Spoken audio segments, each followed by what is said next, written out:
Pictures up. Rolling. My name is Andrew Henderson. I'm the host of the Nomad Capitalist YouTube channel, and today I'm going to share with you how we create videos for YouTube. I never planned to be a so-called YouTuber. Some people think of us as that, but what I wanted to do was embrace new media to share information with folks who didn't understand a very complicated field that we talk about, which is global citizenship. We help people at Nomad Capitalist legally move overseas to reduce their taxes and all the incumbent corporate structures and bank accounts and trusts and all the stuff that comes with that. We help people protect their assets. We help people get dual citizenship to protect their families in these crazy times. And we help people get turned on to opportunities in faster growing economies where they can make more money after they've kept more money by lowering their taxes. And I thought there's so much to this in my more than a dozen-year-long journey into this space that talking to you face-to-face would be exactly the right way to communicate that. And so I'm going to walk you through a couple different things that we do here in behind the scenes, how we produce stuff on our channel. And so this is where we do it. I have over the years accumulated a number of pied-à-terres, as it were, around the world. Right now, we're here in Belgrade, Serbia, where as our company has grown, has played a less significant role in our staffing, but we still have a number of folks who work for us here.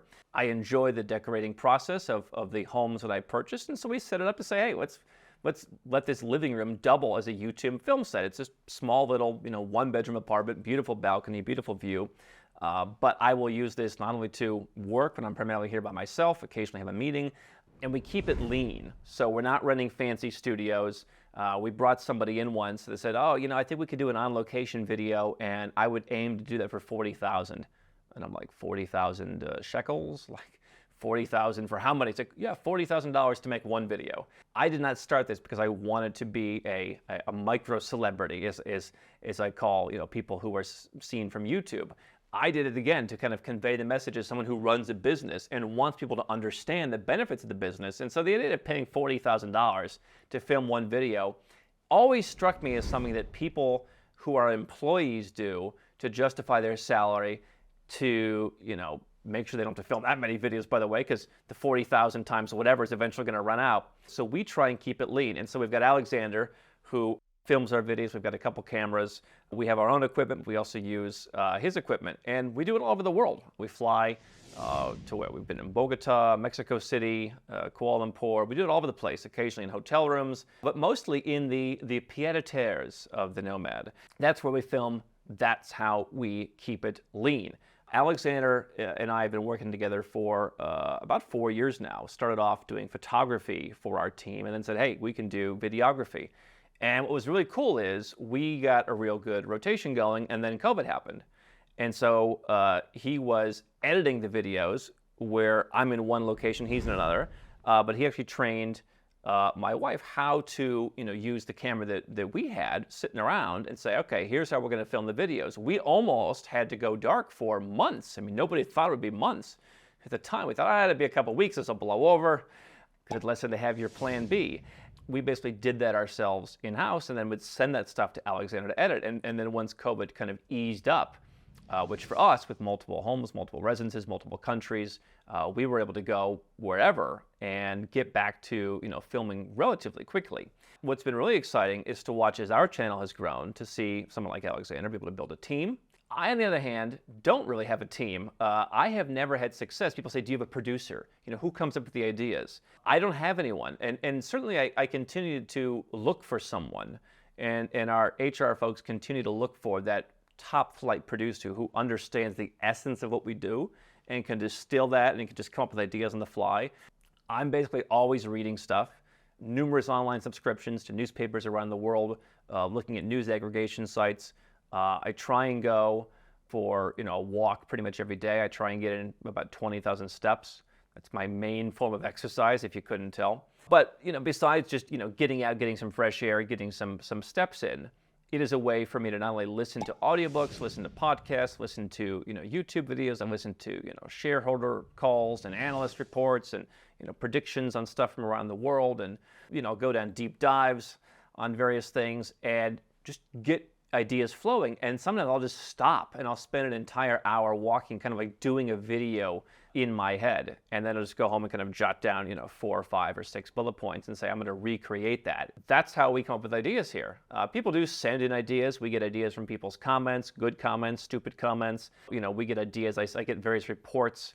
I read a lot in terms of like indices of, which country is the freest, and I try to extrapolate what is it that you, the person who wants to go where you're treated best, wants to know, and say, how do we position it in the way that's interesting, offering a blend of personal experience as someone who has lived the nomad capitalist lifestyle for well over, for a dozen years now, who has lived in multiple countries, who's invested, banked, run companies, everything in all these different countries. How do I bring that experience to you? Share some level of personal stories without making it about me, because who cares, right? I think people have this idea that because, I left the United States, number one, they think, oh, it's just a tax move, which I think if you watch this, I've hoped you picked up over the years, there's a very personal side to what we do that I think reflects that if you were to move overseas, sure, you'd gladly take lower taxes. Not that we promote, because that's what makes it a business, but there's some other elements in there that you might say, hey, freedom is going down. I don't feel comfortable here. Don't recognize my country anymore, whether it's the US or any other. Things in the country where you live are probably getting worse if you speak English. And so we don't do this to pick on any particular place, but I think the thing when I'm working on ideas is, how do we create something that shares something you might not hear somewhere else? Most places, the US is wonderful, it's the best ever, they do nothing wrong, and then you get the one report, oh, healthcare is at the same level as Sudan by some metrics. Or during COVID, the US passport was as good as Rwanda. You'll see that in various things, but you don't really see it get mass media attention because it's just not what people want to hear. And so my goal is never to talk about things in this kind of conspiratorial way. I'm a pretty pragmatic person, a business person my entire life. But to share with you stuff where you say, that's what I'm not getting somewhere else, and here's someone who's living a different lifestyle and thriving under it, would not have done as well in the US. Now, the one question that people always ask is, how do you actually do the filming? How do you actually put stuff together? And so I'm going to tell you, we have evolved over the years. When we had people in different places, I remember sitting down with a guy in Hong Kong, and he said, so how are we going to do this? I'm like, we're going to sit down, we're going to spend, I think he said like, his day it's a 10-hour day, so we're going to sit down, and I'm just going to give you, 30 videos. He's like, what do you mean, like 30? Like, how many different takes? Like, I'm just going to talk. You're going to film one, you're going to push the stop button, and then we're going to take a minute to have a sip of tea, and then we're going to start the next one. He's like, that's impossible. And we got together, and we filmed, back then, we would film all day, and that guy and I, we developed a pretty good relationship over the course of about a year. Now, back with Alexander, we'll get together, let's say, here, and we'll say, okay, from 2 to 7, let's get together from 2 to 7. Or sometimes from 7 to midnight or 7 to 1 in the morning, which is not as good because then you're all fired up and you can't fall asleep until like 4 in the morning. And we'll try and do 14, 15, 16 videos in about 5 hours, plus maybe a few shorts at the beginning.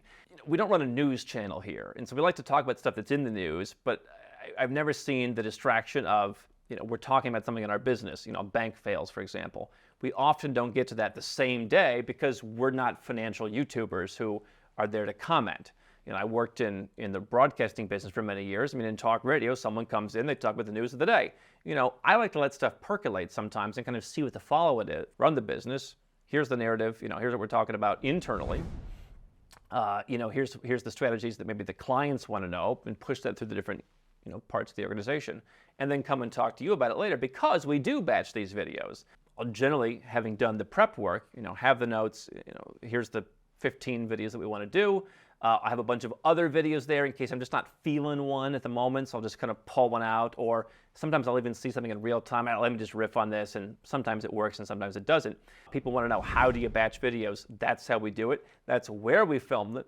That's how we come up with ideas. And for me, I never really wanted some huge team. I think that being lean is really good. I think in my company, I generally say, if you need more than 2 people to get involved in most projects, there are too many cooks in the kitchen. From the corporate world, they have meetings and they get 6 people together. It creates chaos and it creates delay. Where we want to get stuff done, we want to get back to running the business. I largely do it myself because I understand what we're talking about. That's how we do it. And if you ever thought like, well, when's this guy have time to run a business? Now you know. I'm taking my early morning walk or my evening walk, and I'm doing my ideas then. I'm writing down notes in the shower or before I go to bed at night. And then I'm sitting down one afternoon a month and banging at the videos. That's how we run our YouTube channel.